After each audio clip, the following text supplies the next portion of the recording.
I know that some in our audience know the finer points of hockey. The Chris Johnston Show. We are your friends.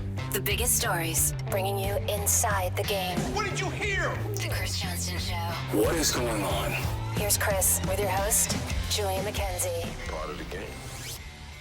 Big Money Siege, before we delve into the topics that we want to talk about on this Thursday edition of the CJ Show, we have not one, but two announcements for everyone. Two announcements. I mean, we're a network that's always putting out these announcements and say, hey, there's going to be an announcement. We have two of these. This is our way of upstaging the SDP as far as I'm concerned. I'm not sure we can upstage those guys, but it's nice to be competing with them. At the very least. In The their first announcement. league, in their ballpark. Yeah, in their network at the very least. The first of the two announcements. If you were watching Game Over with Andrew Berkshire on Tuesday, you may have already heard. But I say we, big shout out to Jamie and Rob, the mods at the SDPN, for putting this together for us. We have put together a CJ Show fan poll. And through that poll, you can let us know who you think should win all of the individual NHL awards. So we'll have the form out. You'll be able to log in, put in your choices, and let us know who you think is going to win the Hart Trophy, the Norris Trophy, the Rocket Broussard Trophy, even all the major individual awards. And we are going to be taking in submissions up until about May 1st. That's about Sunday at midnight. Up until then, we're going to take in submissions off that. And then on the ensuing CJ Show episode, which will come the Monday, which should be the start of the playoffs, we'll go through what most of the respondents chose for some of the individual awards. What do you think of that, Siege? I like it. We'll go through and say why the audience was wrong. Wow. How dare you discount the knowledge of the SDPN, alienating potential respondents already. I'm just kidding. I'm actually fascinated to see, where we get to with this, how many people respond. There's obviously some really close races. I think the Hart Trophy is going to be difficult this year. The Norris, depending on how you look at Roman Josi, maybe he's pulled away with the stretch he's had. But, I think Victor Hedman and Cale Makar have, something to say there. The Calder Trophy has seen a lot of debate on my Twitter feed because of the age of Michael Bunting, who's leading all rookies in scoring, and the fact he plays for the Maple Leafs, I'm sure. So, yeah, there's a lot of close races to call. Yeah. So you can voice your opinion through that poll, which should be out now. And you have until May 1st. That's the at midnight, May 1st at midnight. You have until then to let us know who you're picking. So that's the first announcement. The second one, CJ Show Fan Friday, is tomorrow. And what is CJ Show Fan Friday? CJ, do you know what CJ Show Fan Friday is? Tell me about it. I know a little bit, but I need to know more. Okay. So for everyone who loves to do it, share a photo of them watching our show or listening to our show, we appreciate you very, very much. What if you were to do that and you had a chance to win a $100 gift card from the SDPN that you could use at the store? That's a big money gift card, brother. Hey, you know what I'm saying? A big money gift card delivered from the SDPN. So all you have to do on Friday is share a photo of yourself watching or listening to the show up on social media, tag SDPN Sports, and you have a chance at winning a $100 gift card from the SDPN shop. That's all you got to do. That's all you got to do. I'm excited for that. Like, where are people listening to us? Like, what are we going to see here? Like, what kind of photos? Random ass places is my guess. Like people watching in their living rooms. That's cool to see people like in their living rooms, put us up on their big screen TVs, like on YouTube or whatever. Maybe people on the bus, maybe people going up to the cottage for the weekend. I don't know. Think a little bigger, man. We might have like someone backpacking in Europe or something right now, listening to our show, keeping up on what's going on in the NHL while they're away or something like that. You never know. I hope we were able to. We have listeners that live in Europe, regular listeners that live all the way across the ocean, man. There was a guy on a previous episode who let us know he was listening from Iran. Like, that was cool. That was awesome, man. And the power of the show and the reach that it has just in the short amount of time that we've been doing it, man, I'm I've never lost sight of that. I lost sight of that, and I'm thankful for every listener and watcher that we get. That really means a lot to both of us. It bends my brain that people are this committed. So I'm really, really pleased by that. Yeah. So those are the two announcements. You can let us know through our fan poll who you think should win any particular NHL award. And if you tweet at us a photo of you watching or listening to the CJ show, specifically at SDPN Sports, you have a chance at winning a $100 gift card from the SDPN. And with that, let's get to these topics. Let's start with the Vegas Golden Knights.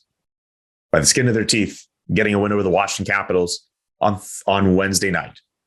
It happens to coincide with one Alexander Ovechkin also scoring his 50th of the season. He now has tied Mike Bossy and Wayne Gretzky for most 50-goal seasons at 9, which, I mean, yes, that's a pretty significant point of NHL history there. But I want to focus a little bit more on Vegas first before we talk a little bit more about Alexander Ovechkin. They're a team that is obviously fighting for its playoff lives, and they've made a lot of moves to put themselves in a position where they should be a playoff team. But injuries have obviously struck them in different ways, and they're in the position that they're in right now. I'm just curious from your vantage point, Siege, with the Golden Knights, if they miss the playoffs, how would you rate and grade their season? Do you see it as a failure? Do you take the injuries for what they are? How do you see it? Well, you can't look past the injuries, honestly. And, you know, I know it's a lame excuse, and every team has to deal with injuries, and lots of teams that are going to make the playoffs have had some significant players miss time with injury. But, you know, for Vegas, it's been all year long. You know, I remember at the beginning of the year in November, I think they came through Toronto. They had like 7 or 8 guys out for that game. You know, obviously they make the Eichel trade soon after that, but he can't play for a while. They lose Mark Stone, Alec Martinez, Riley Smith, their backup goaltender, Laurent Brossoit, down and down and down the list. Max Pacioretty missed time. I mean, it's impossible to look at their season and not point out that fact, you know, that most of their best players have just missed time at some point during this year, and that's contributed to where they're at. But, you know, it's still a small F failure, I guess. You know, I'm not going to come down too hard on them. You know, there was a year that the Tampa Bay Lightning missed the playoffs in the midst of this tremendous run they've been on. And if you look back, it was mostly just injuries. They didn't have to reinvent the wheel, and they, you know, went on and became a team that won the Stanley Cup. You know, I think Vegas will be a good team next year, no matter what happens in these last few games. You know, they're still facing a huge uphill climb to the playoffs. I frankly don't expect them to be able to get in. You know, with LA getting a big win this week, Vancouver's come on, you know, Dallas is there. I mean, it's a lot of teams for them to leapfrog and not a lot of runway to get it done.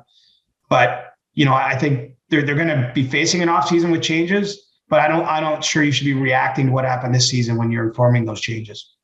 That Tampa Bay Lightning season you're referring to is probably the 2016-2017 season where they had all those injuries and had to call up a whole bunch of guys from the AHL to try to fill in the gaps. And they very nearly made a chart and almost made the playoffs. They made a charge near the end of the year and they almost made it.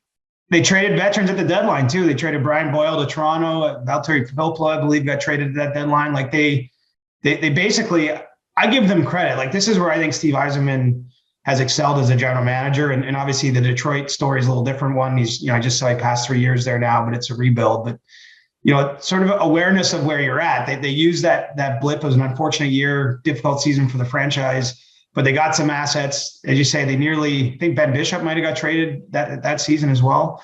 And then they reloaded and look what they've done since. So it's, you know, not every year is going to go your way. I think it's one thing that in hockey, we still come to terms with. I think when we look at teams is that there is still some sort of luck involved. And obviously what you're doing is trying to control your own luck as much as you can. But, you know, things like injuries, sometimes it's not because you have a poor program or a bad, you know, medical health team. I mean, sometimes shit happens, man. Like it's just a fact. I think this is a shit happen season for Vegas. A lot of shit happened. What good for them, you know, in their previous 4 years, right? I mean, they've, you know, had a start to their franchise unlike anything we could have ever imagined, unlike anything we've ever seen in NHL history. So, you know, perhaps there was some good fortune. They had a good run at the slot machine there for a few years, and they're on a bad beat this season. So what does that say for a guy like Jack Eichel, who went through all those years in Buffalo of not making the playoffs, and then he ends up on a team where there's a chance they miss the playoffs here too? What does that say about his luck? it's not good. But I think that if you're Jack Eichel, you're just excited to be back, to be playing. He's going to be so much better next season. I just believe that, having got back and played these games and getting familiar in a new environment. Then he gets an entire summer. There's nothing hanging over his head. Knock wood. Let's hope he's still in good health, but that he can just train and know he's going to be a Golden Knight for the foreseeable future. And I think there's still a lot to be excited about that organization. So, can't be a great feeling. And I saw that graphic bouncing around from the 2015 draft, number of playoff games played, and, Connor McDavid and Jack Eichel is still at 0, but, the 1 and 2 from that draft are pretty far down the list. I think he'll be playing playoff games. It's just probably going to be in 2023 rather than 2022. Yeah, seeing Jack Eichel at 0 at that list. I think I think you're trying to say that Connor McDavid's on that list and Jack Eichel's still at 0. Like that's. They're both down the list though, right? I think Anthony they're both down. Yes, might have been at the top if I'm not mistaken. This is the thing with the lottery, and they've at least changed the lottery now, where the number 1 pick could go to a team that isn't that far away. But when the odds were the way they were back in 2015, basically the last place teams were picking 1 and 2. And so if you're joining a last place team, even if you're Connor McDavid and you win all these scoring titles, or you're Jack Eichel, like it's a lot more needs to happen for those organizations to get back to being, great teams. And so it makes sense someone that gets picked in the second round like Cirelli would be at the top because he joined a really good team. I'll mention this with Vegas. So they get the OT win over Washington. They have the Sharks on Sunday. These guys don't play until Sunday now. And then the Dallas Stars next Tuesday, next Wednesday, Chicago. And then they end their season against the St. Louis Blues next Friday night. So a lot of sitting and anxious waiting around until they could play again on Sunday against San Jose. And right now they're out of a playoff spot right now, still trailing for a spot in the wild card or in the Pacific. And the Vancouver Canucks, who they lost in overtime to the Ottawa Senators, and they pretty much need to play perfect down the stretch, but they still have a faint chance of making the playoffs themselves. What do you think of the Vancouver Canucks at this point? Well, tip your hat to them. I mean, they've been on a crazy heater here the last little bit. And really, if you go back to when Bruce Boudreau was hired in December to replace Travis Green, they're a top 10 team in the league by record in points gained. So, considering where he took over that team, I remember, Julian, our first whack of episodes at the start of this season was all like, what's going on in Vancouver? This team should be better. And it really should have been better. And what's been proven is, they made a change and, they've without really overhauling the roster, they've gotten a lot better results. I think time's going to run out on them too. But I guess if you're a Canuck right now, or remember the Golden Knights, you're thinking we have to run the table. We have to win out from here. I think they both can get to 97 points by winning out. That has been in the past a number of points that's got a team into the playoffs, but it's a right over on the do or don't mark. If you even surrender a point or two and you can only get to 95 or 96, 94, I just don't see those totals getting you a wild card spot in the Western Conference. So I think the focus has to be winning the rest of the games, and then hoping that the results in the other cities help you out. And that's not, and for them to do that, you have to talk about a game against the Minnesota Wild. That'll come out tonight. And then on Saturday, they have the Calgary Flames. So you have to go through 2 cup contending teams in your attempt to run the table. And then you have the Seattle Kraken on the Tuesday. And then on Thursday, if the Canucks find themselves in a position where they run the table, I've seen people describe it as a potential game of the year candidate against the Los Angeles Kings on April 28th to end off their season. Like, there's a part of me, I said earlier on another podcast, like, I really want the Vancouver Canucks to put themselves in a position to do it. I love these playoff races, especially when they get down to the wire. But it's just that those Minnesota and Calgary Flames, both those games on the road too, that is what scares me the most with the Vancouver Canucks, admittedly. But if they find a way to clear those hurdles and give themselves a chance, all bets are off. The Seattle game would scare me too, though. Like, even if they go in and beat the Wild and the Flames, which would be, a great achievement, would be under the circumstances, huge victories. Then you're playing a team that they have nothing to play for but to spoil your hopes and dreams. The Kraken players know they're on vacation in a week and a half. I just think sometimes those games that would scare me too. There's no easy game at this time of year when you have to win them all. But let's hope that Kings Canucks game has some meaning. Let's hope that the playoff race goes down to Thursday or Friday of next week. because I think it'd be great drama. And, that's the only thing that's almost better than maybe a playoff game is a game with everything on the line. Your whole season, you play 81 games and you face that 82nd game and it carries consequences, I think is a pretty cool thing. And we really don't get it every season. We may or may not get one this year.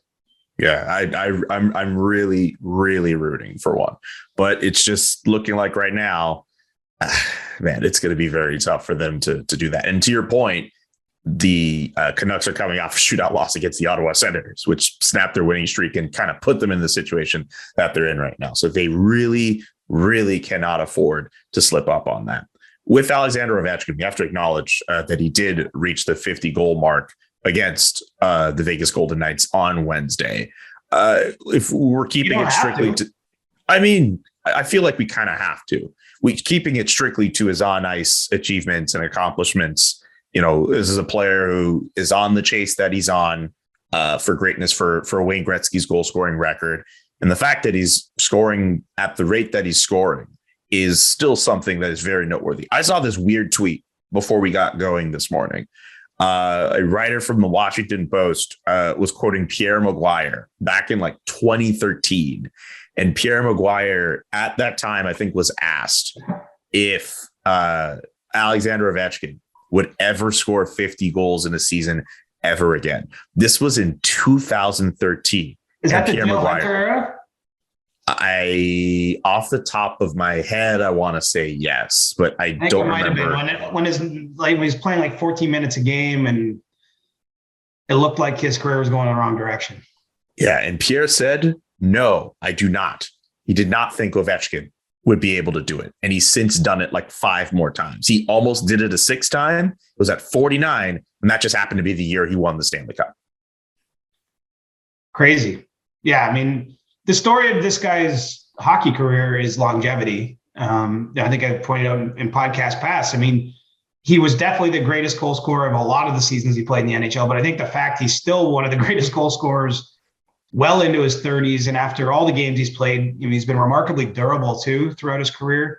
That's what's put him in a position to take down Wayne Gretzky's record more than anything. It's just that there hasn't been that much fall off in production, and he's played a lot of games, which is, that's difficult to do. Some players get to 29, 30, 31, their bodies are breaking down. They're just constantly injured. It's a bad cycle that leads to being out of the league. And so, even any of the great players now, and I'm not even going to name names because I'm not trying to put it into the universe, but we can't guarantee any of the young stars of the league will get 10 or 15 great years just because, let's use the example of Mike Bossy, right? He was the greatest goal scorer of his generation, but he only got 10 NHL seasons because he had serious back issues that ended his career prematurely. And so, that can happen. And if that didn't happen in this alternate universe, maybe Mike Bossy has the goal scoring record. I mean, it's entirely possible given the rate at which he scored. He certainly scored goals at a higher rate than anyone in league history. So, the testament to Ovechkin, I think, is that he's maintained health, played this long, and there's no fall off. I mean, still not a guarantee. He's still got to average 30 a year for the next 3 or 4 seasons to get there. Which is, it looks easy when you go down his hockey DB page and see how many years he's had 50 and a couple in the 60s and then, even 40s. It looks like 30 would be easy, but if health or something else gets in the way, it might not be as easy as it almost seems inevitable now. But what I'm saying is that any longevity record is not inevitable. I mean, I'm a big Tiger Woods fan. I've talked about it on the podcast. There was a point where him beating Jack Nicklaus's 18 majors looked inevitable. And then he won one over a 10 or 12 year stretch. So that can happen. I mean, any longevity record is very difficult in sports because we don't know what tomorrow will bring. And then you see people like Tom Brady still balling on an NFL field at the age of, 43, 44. Yeah. That's the weird thing with Father Time, it will always remain undefeated.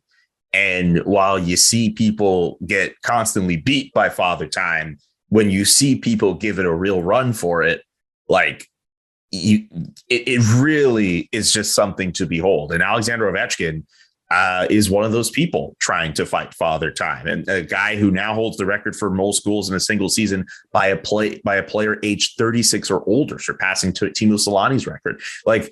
The fact that we look at him and think, man, he could really do this. This is really incredible to see. He's not a spring chicken guy. He's up there in age and he's still able to do it. people, I mean, it wouldn't surprise me at this point if he had like one more season where he got to 50 goals. He's playing like he could still do it. Yeah, I wouldn't bet against it. It's also a difficult subject to discuss given what's going on with Russia and Ukraine, and not to make it about that. But like, I think that, probably his achievements aren't being discussed in the same way because of, his alignment with Vladimir Putin specifically. Last I checked, he still had his photo with him on the Instagram page. And so it's kind of an uncomfortable time to talk about him too, and his on-ice exploits. It's hard to ignore what's happened off ice. I don't know if you saw, but there was a broadcaster, play-by-play in the Finnish language broadcast who recently did a game, and he didn't even refer to Alex Ovechkin by name. He, called him Washington player number 8 or the Washington captain, but didn't use his name. And a little, probably even heightened sensitivity in a country like Finland, which borders Russia, of course, given what's going on in Ukraine. But yeah, it's a complicated topic for me, and I don't personally know quite how to handle it either. I do want to celebrate what he's brought to the sport, because I think a lot of it's been great for the NHL. It's always been great for the Capitals franchise, but then there's this awkward cross section here where he's achieving this, and we're going to celebrate all these goals at a time when he's got an association with someone who's basically leading the invasion of another country.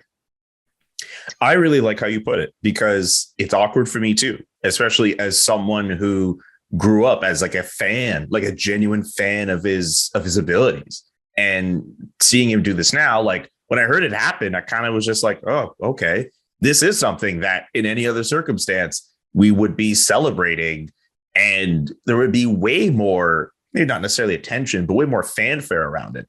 It is a little bit more subdued, at least for me. It's very muted. Absolutely.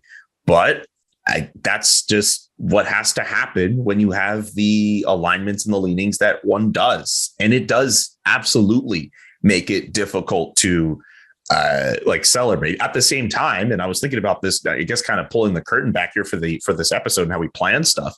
Like, look, you can't ignore what Alexander Ovechkin is doing with the goal scoring, right? Like, it's kind of a tough thing. Like, yeah, I think you can. Like, I think that's what some people are doing.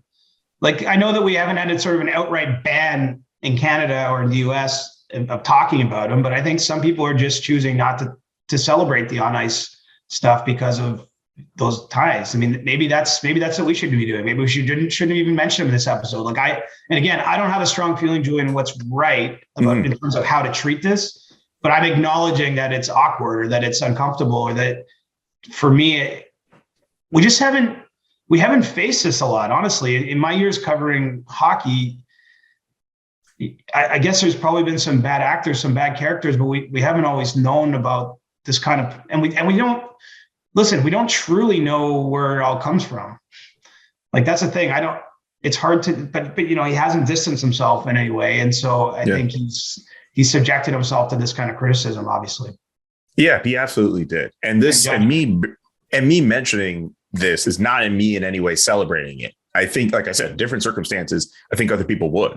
I do appreciate how the discussion is, we're putting it out there. Like, it's very awkward. This should be a much different situation, but it is so awkward to look at him in that light and as like a great goal scorer and just kind of keep it at that. Because look, we don't do that here. At least I don't do that. I know you don't do that. We don't just keep it to sports. And if you're coming here for that, I'm sorry.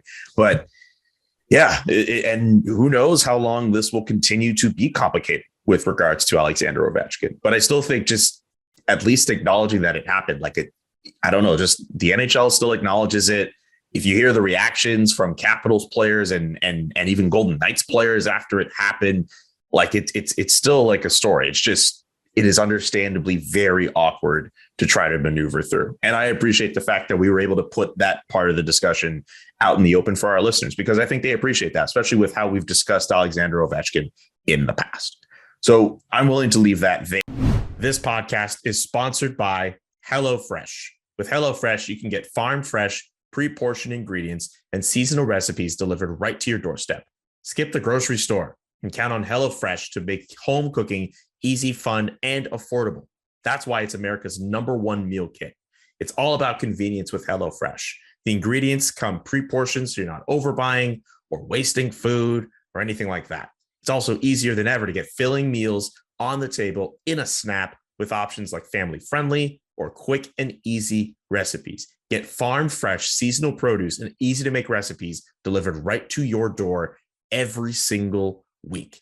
It's really easy to do with HelloFresh. You can go to HelloFresh.com/Johnston16 and use code Johnston16 for up to 16 free meals and 3 free gifts.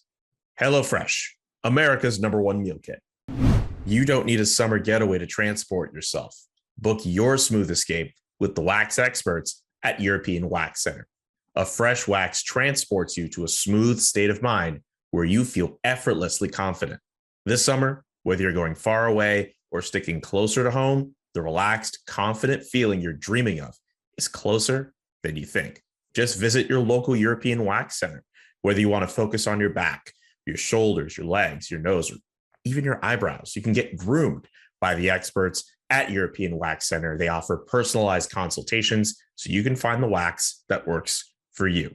This summer, visit that feel-good state at European Wax Center. Book your smooth escape with the experts at EWC. Make a reservation today, and your first wax is free.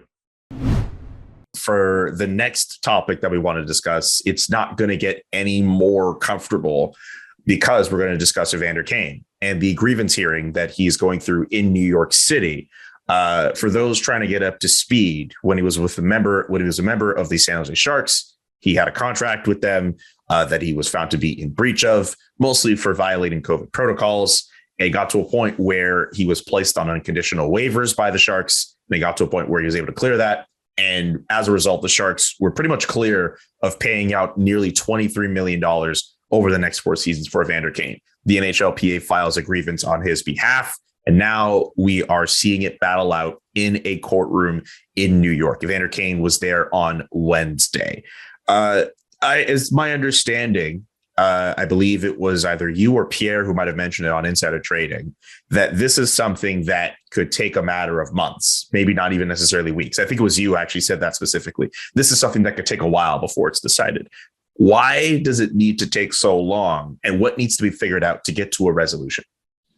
Well, it's a complex case for starters. You know, this isn't any sort of trial to do with Evander Kane's reputation, what he has or hasn't done. It's whether the Sharks had the legal right to terminate his contract. You know, NHL player contracts are guaranteed.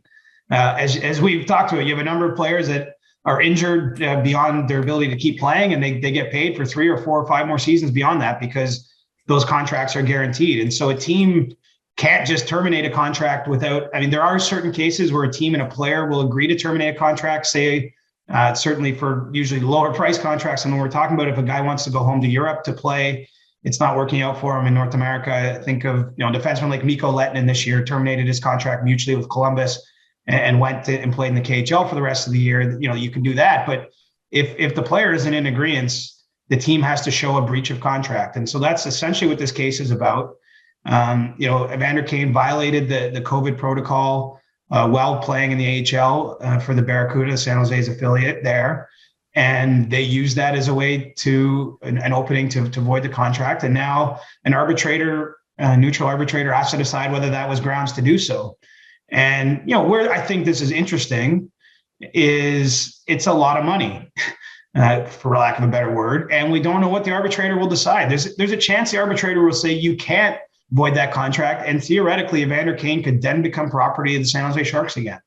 Like that's within the realm of possibility. I'm not predicting that will happen. I'm not sure what will happen, but there's a chance they'll say this is still a binding contract, and then maybe San Jose has to buy him out from that point.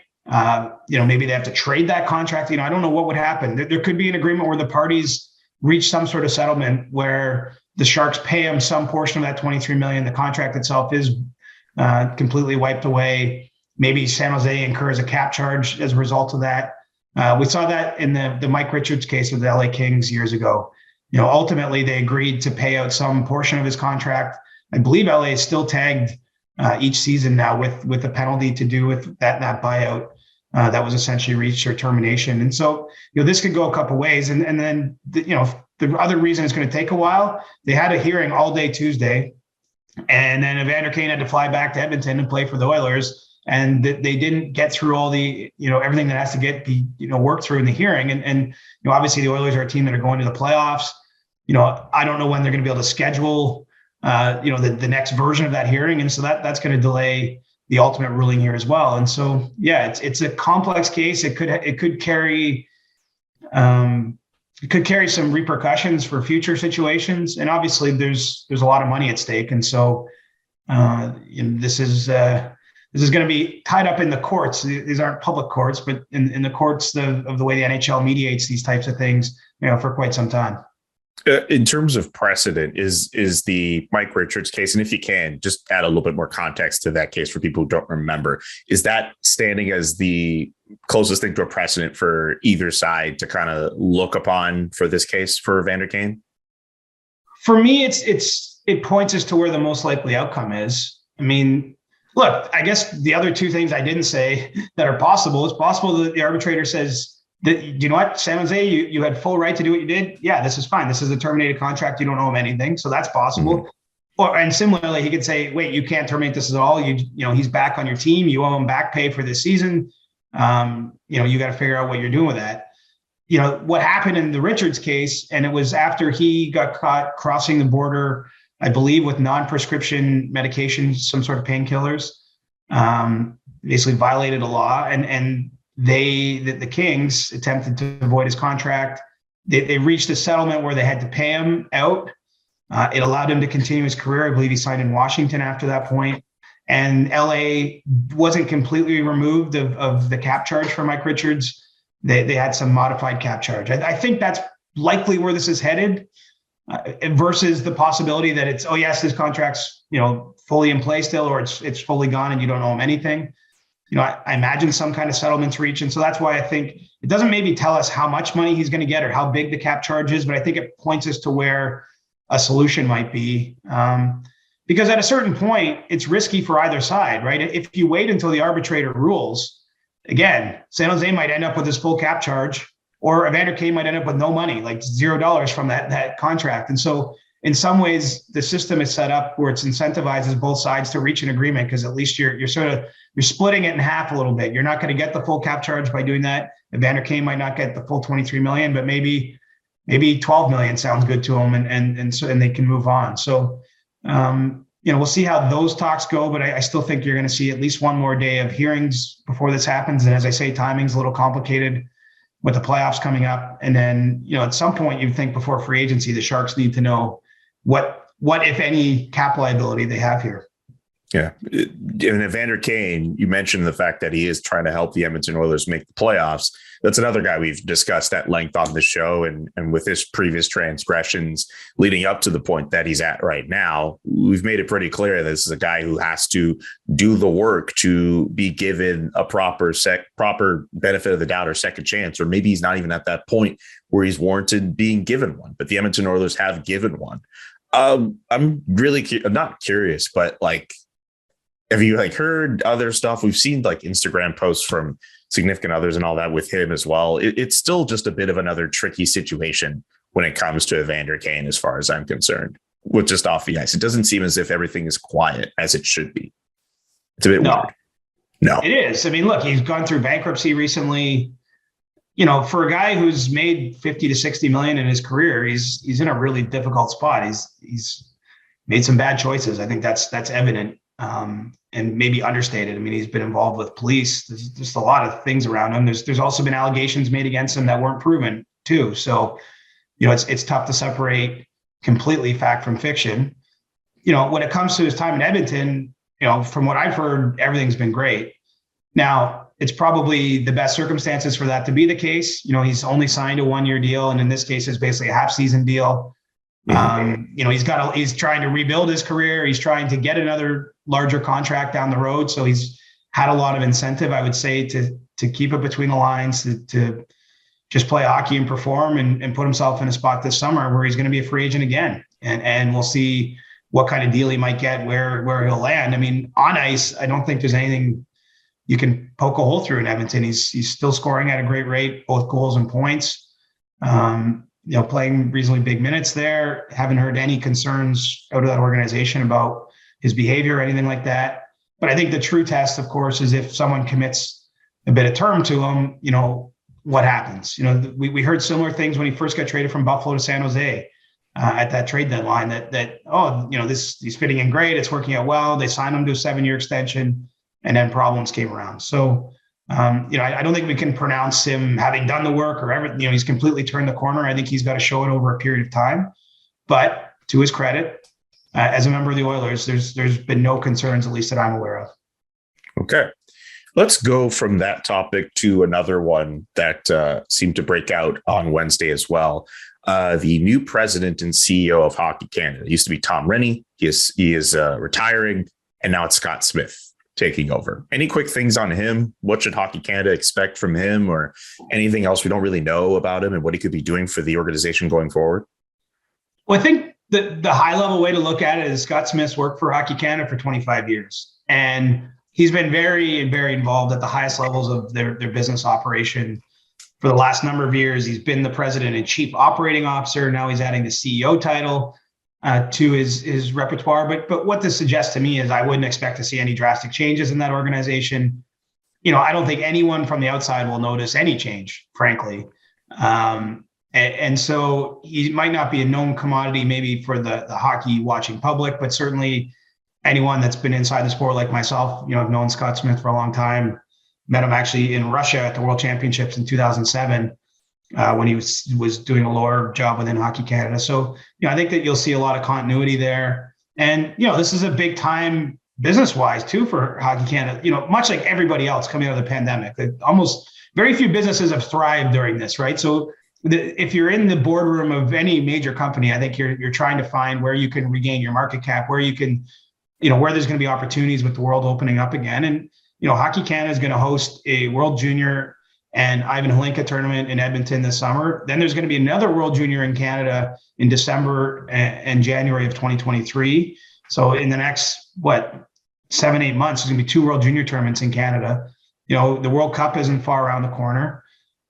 So I think this is an important time for Hockey Canada as an organization. And the fact that Scott Smith has been there, understands the dynamics, is very, strong business background, that bodes well for the organization. And I think truthfully, he's handled a lot of the responsibilities of this job as Tom Brady's moved towards retirement.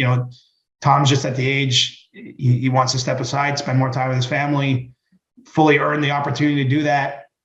And so I think that this will be a really smooth transition because internally everyone's sort of known it was going this way. And now it's just official publicly after the press conference they had in Calgary on Wednesday. Okay. Scott Smith, the new head man in charge at Hockey Canada. One last thing before we get to stick taps. This episode has flown by with all the topics we've been able to get through. Pierre LeBrun put out an article about some of the coaches on either interim deals or like 1-year contracts or anything like that. 10 of them. That's insane. 10 guys don't have a deal for next season. 10 head coaches or interim head coaches.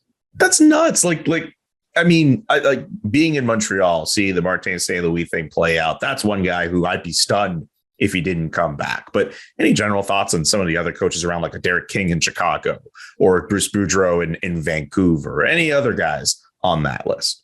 Well, we should point out, so there's 10 that don't have a contract today. There's probably 4 or 5 that I think, reasonably, without even much thought, would think we'll get one. Like Andrew Burnett, for example, has been the interim head coach of the Panthers. They're right at the top of the league. I can't imagine a scenario where he's not their head coach next season. It just hasn't happened yet officially. Jay Woodcroft in Edmonton, the team's done well since that coaching change. Ken Holland and the Oilers don't want to deal with it till the offseason, but I think it's very likely he's back. The Boudreau one will be interesting. It sounds like all indications are Vancouver's leaning that way, but again, they're going to wait till the dust settles on their season. He actually has an option for next year, so the team has to decide whether to pick up that option or not. If they don't exercise that option, they have to pay him money to go away. Essentially, it's part of what the language in his deal.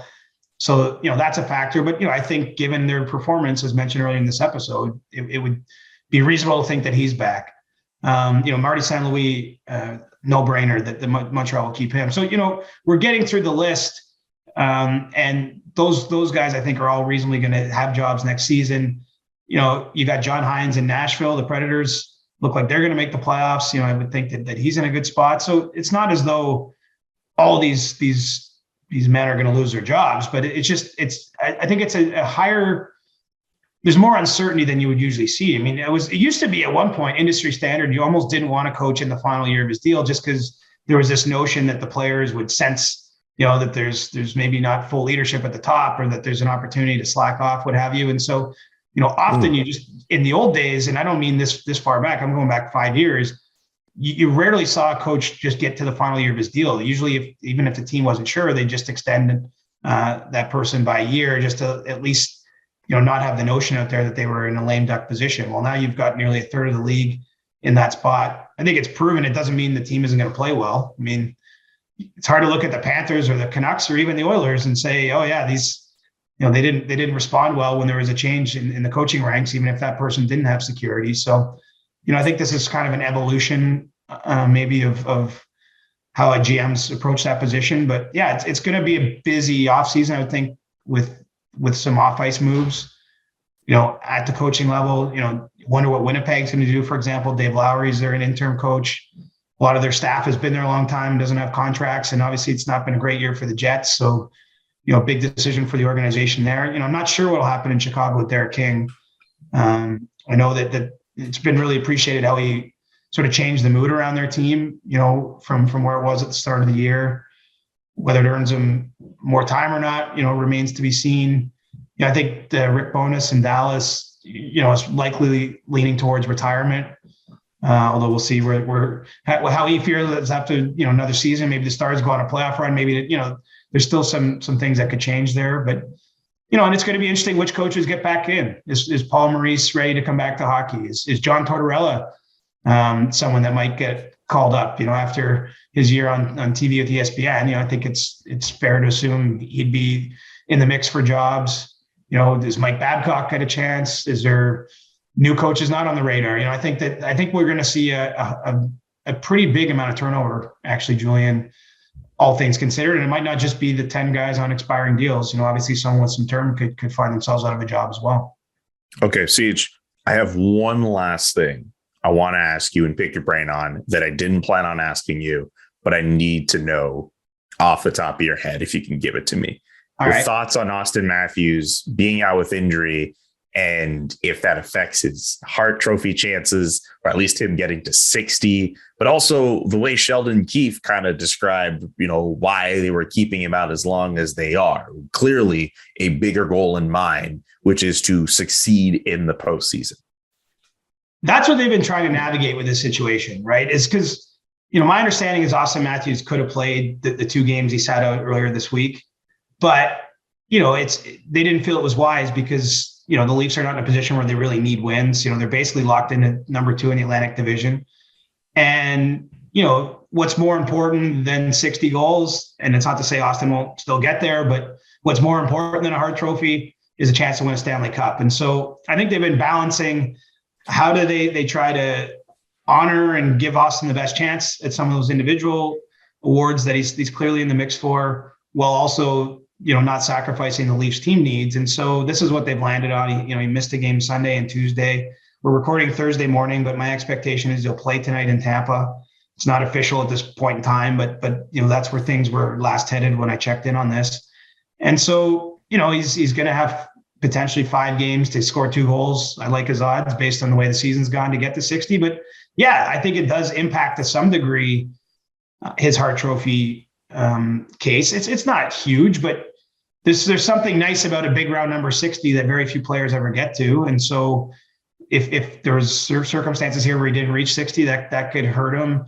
You're going to see the gap widen between him and Jonathan Huberdeau, Connor McDavid at the top of the scoring list, just because he's played fewer games, even though his points per game compare favorably. So I do think it could have an impact on the voting. The ballots still haven't gone out yet. People might not know that, but no one can cast a ballot yet, even if some people maybe made up their mind about certain awards. And so this last week or week and a half of regular season games could have a little say in it. And I don't think it harms it in a huge way. But look, we've had more time to see Johnny Gaudreau come on. You've had time now to see Jonathan Huberdeau go right to the top of the scoring list. Maybe there's other players out there catching the voters' eyes. So, it would be better for Auston to be playing in terms of winning those awards. But everyone decided it was best for the Leafs to give him some extra rest and have him be in the best position to make an impact on playoff time. We can't discount what's going on in Calgary either with Johnny Gaudreau having what he's having in terms of not just a total season, but in terms of even strength points. That dude has been killing it. I don't think anyone's had as many points at even strength as he's had since like the 90s, if I recall correctly. And I don't know if Matthew Tkachuk has already hit the 100-point plateau, but it has been a long time since the Calgary Flames have had two guys hit 100 points on that team. We cannot discount what's happening in Calgary at all. The Edmonton Oilers, obviously, with Leon Draisaitl and Connor McDavid. Again, Connor McDavid just having himself a career season, just balling out, and we're all just kind of just being chill about it. And I still think, even though he's not that great defensively, Jonathan Huberdeau, we can't forget about his season either. He is having a fantastic season in Florida. I'm all for more options. I still think it's Matthews for me at number one, but you've got Matt. For me, this is my grouping that I'm looking at right now. You got Matthews, you have McDavid, Johnny Gaudreau, Roman Josi was going to get serious consideration for me for the Hart. You've got Huberdeau, and like, is Shesterkin still in there? I don't know. You've got 6 or 7 guys, I think, that you have to at least really critically look at and consider for number one in a Hart Trophy. And so, again, I don't think that anything in these 5 games is truly going to change it, but it would help. Like, if Auston comes back and scores 6 goals, it's sort of an exclamation mark, right, in these 5 games. If he can't play for whatever reason, if this injury is more serious and he only ends up at 58, even if, it's just, it does matter a little bit. And I'm sure that's in his mind. Like, it must be difficult for him because he wants to win a Stanley Cup, but come on, the Hart Trophy's dangling there. His second Rocket Richard's dangling there. This is important stuff. This is, we don't like talking because hockey's supposed to be all team, but I think it's good for the Leafs too, to have a player that can do all these things. So, they're balancing all that, and I'm sure it's not easy making those calls because he's not so injured he can't play. Yeah, if it was a different franchise, though, if it was a different franchise with different expectations and different playoff success, I think they'd be a little bit more lenient. But we all know what's the score in Toronto and what they need to do this year. This was a good conversation, unless there's something else you wanted to add. I didn't mean to cut you off if you were. It was. Do you know what's funny? I just took a sip, and I should mention I'm drinking some good coffee. Oh, yes. That isn't just a play on words. That's actually what the company's called. It was pretty cool. They sent over a generous amount of coffee. I've got the Midnight Run going here. It's a darker coffee, and it's powered us through today. Like, I'm feeling really good this morning, and I think it's got to be connected to this good coffee because there's no false advertising on that. There is no false advertising on that. Please shout send me out a bag. Local Toronto brand. We like to do that. I like to look after the smaller brands around here, and they very generous of them to send that over, and I appreciate it. Can you remind everyone again about the brand where your funny bear hat comes from? Because someone still asked on the last episode. Did you notice I had a new one last episode? You didn't shout it out, but I had a great one last episode. Well, you know what? That's true. You did have a new one. North Standard Trading Company. North Standard Trading Company. Do you know what? I'm not making this up. I get asked about it in public like once a day if I wear that hat, at least. Like it's amazing. Like I'm trying to send them everyone I can, but like the only problem is I don't want the whole city wearing the same hat as me, but I might have to deal with that. That's okay, man. Maybe they can make you like a brand ambassador or something. No, I'm just happy to give them business. Honestly, again, it's a small company, and if I can help send a few people their way, that's good enough for me. It is a new hat. I'm looking back at like a clip from the episode from earlier this week. It is new. I should have pointed that out. My apologies. It's a very swanky hat. And with that, it's time for us to get to stick taps. I'm going to give my stick taps to Robert and Jamie for putting together the fan poll for us, and just to everyone else who, in advance of them supporting us on Fan Show Friday, just letting everyone know where they listen to our great show. So those are who I'm going to give the stick taps to for this week. What about you? Well, my stick tap's a little more difficult, but goes to a guy by the name of Garry Moore from my hometown of Coburg. He died this week. Was a good friend of my dad's, really as long as I can remember. I think probably even predating my birth. Golfed with him every summer whenever I go home to golf with my dad. Huge hockey fan. In fact, Julian, I was in Coburg in January, and he just happened to stop by my dad's house. And he mentioned he listened to every show of our podcast. At that time, he was going through cancer treatments. And he said that when he went in for his weekly cancer treatment, he loved listening to our show. So he was a loyal listener. He also mentioned at that point, he's a long-suffering Leafs fan. And he said that it was driving him nuts because he felt like whenever he watched the Leafs game, they'd lose. Or if he was like late to the first period, they'd be up 3-0 and then he'd tune in and they'd blow the lead. So he was having a love-hate with the Leafs at that point in time. And I'm sure a lot of people out there that cheer for the team can identify with that. So just a great man, wonderful guy, great friend of my family's. And we're sorry that, to him and his family that ultimately lost his cancer battle this week. Absolutely. My condolences to him. And thank you all to everyone for listening or watching this episode, wherever you consume this podcast. CJ, I appreciate you as always. Thank you, obviously, for your time. Whenever we do these shows together, we'll be back next week with a brand new episode on the Monday and on the Thursday. And we're going to keep going all the way through the playoffs as well. Subscribe to the SDPN YouTube page for other podcasts and other great clips. And keep in mind of the fan poll, which we'll be sharing out throughout social media. And of course, for Fan Show Friday, please tweet out a photo or any photo of us. Just, you're listening to us or watching us wherever you listen to us. You have a chance at winning a $100 gift card from the SDPN. For CJ, I'm Julian saying so long. Wait, we forgot one thing. What did we Big forget? win by the Coburg Cougars on Wednesday night. Overtime victory to move into round 3 of the OJHL playoffs. I got to get down to Coburg for a game. So shout out to the Cougars. Love watching from afar their playoff run. Okay, we have to shout them out. So long and go Cougars. For CJ, I'm Julian saying so long. Peace, guys. Cheers. The Chris Johnston Show. Inside the Game, twice a week. Follow Chris on Twitter @ReporterChris. And follow Julian McKenzie @JK McKenzie.